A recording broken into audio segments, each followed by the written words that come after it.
Good morning, class 7. Welcome to biology class. Let's continue the same chapter 3, chapter number 4, photosynthesis and respiration. We completed photosynthesis. Now next comes the respiration. About the respiration, to some extent, a little bit we have already discussed that respiration is the process during which what happens is that the food molecules are oxidized to release the energy, and it also involves the exchange of gases, that is oxygen is taken in, carbon dioxide is given out. Now today we will be discussing about the different types of respiration. So here there are in the book page number 62, it is given that there are two types of respiration: aerobic respiration and aerobic respiration. Aerobic respiration, which utilizes oxygen to oxidize the food molecule and release the energy, and anaerobic means which does not utilize the oxygen. Okay, so how they are different from each other, let us discuss today. Aerobic respiration and anaerobic respiration. Aerobic respiration and anaerobic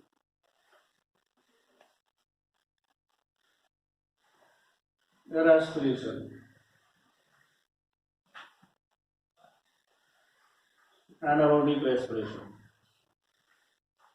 Aerobic respiration means the type of respiration which utilizes oxygen. So here in this case oxygen is required or oxygen is utilized.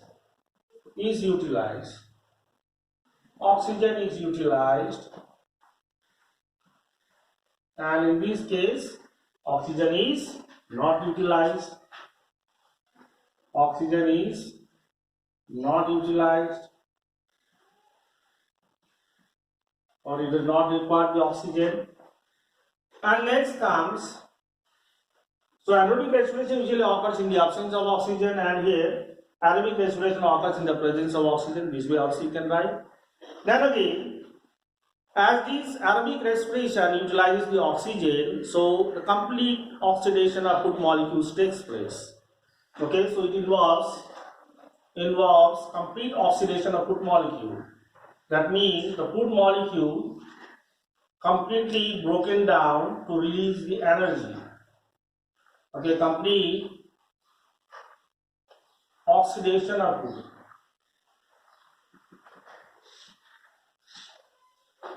Okay, so during aerobic respiration what we see is that the food is completely broken down into the products. Okay, now here involves during anaerobic respiration, as it does not utilize the oxygen, so involves incomplete oxidation of food. Incomplete oxidation of food. Incomplete oxidation of food. Okay.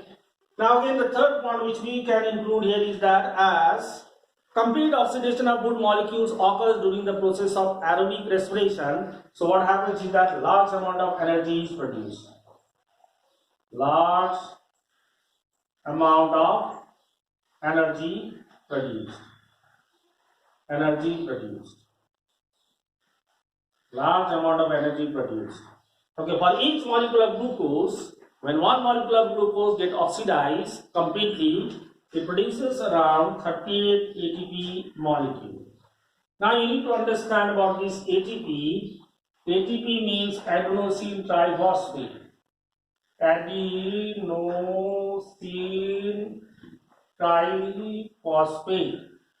Okay, it is also called as energy currency of the cell.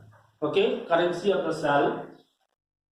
Okay, because the excess amount of energy is stored, okay, in the cell in the form of this compound called ATP, adenosine triphosphate. So 38 ATP molecules are produced by the oxidation of a single molecule of glucose, and here during anaerobic respiration what happens is that less amount of energy is produced, or a small amount of energy is produced. Small amount of energy produced. Okay. which is about 2 ATP molecule. 2 ATP molecule. Okay, then again you can compare in terms of the end product also. Okay, now during aerobic respiration, as the food molecules get completely oxidized, then what happens is that carbon dioxide and water vapor are produced. Whereas in case of anaerobic respiration, if you talk about anaerobic respiration in plants, okay, or smaller microorganisms, what happens is that here ethyl alcohol, okay, ethyl alcohol along with the carbon dioxide is produced. Okay, ethyl alcohol and carbon dioxide, ethyl alcohol and carbon dioxide. Okay, but in case of animal cell, it is the lactic acid which is produced. Lactic acid, okay, producing animal cell. Animal cell. So, due to the production of this lactic acid, particularly if you talk about we animal, that is we human being, what happens is that whenever we do heavy exercises, that time what happens is that our muscle becomes fatty. Okay, we start feeling pain in our muscles. Okay, it is mainly because while doing heavy exercises, physical exercises, what happens is that our muscle cells do not get enough oxygen. So that time what happens, the muscle cells respires anaerobically. As a result, this lactic acid is formed and lactic acid get accumulated in the muscles.